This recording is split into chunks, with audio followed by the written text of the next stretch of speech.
Erica's hands trembled as she read the letter again, her mind racing. Who could have written this?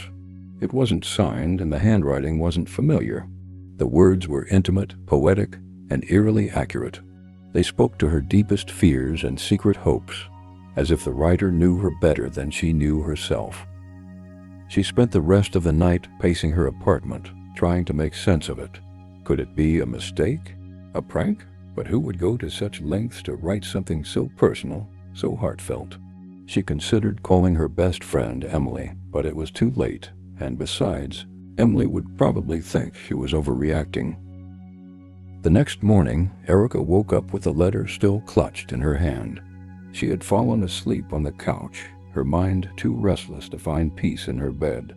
As she got ready for work, she couldn't stop thinking about the mysterious letter. It was like a puzzle she couldn't solve, a story she couldn't finish. At the bookstore, she tried to focus on her tasks, but her thoughts kept drifting back to the letter. Who could have written it? Was it someone she knew? A stranger? The idea that someone out there understood her so deeply was both comforting and unsettling. That evening, when she returned home, another letter was waiting for her. This one was shorter, but no less poignant. Dear Erica, do you remember the story you wrote in college, the one about the girl who could see people's memories through their shadows? It was raw and imperfect, but it was also beautiful. That story stayed with me long after I read it.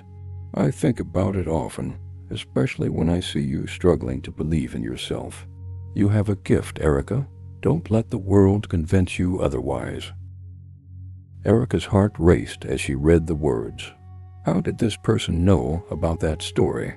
She had only shared it with a few people, and it had never been published.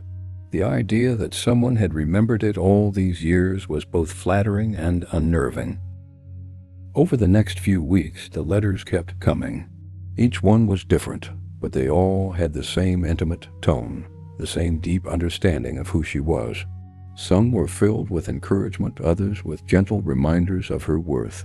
They were like a lifeline, pulling her out of the depths of her self-doubt.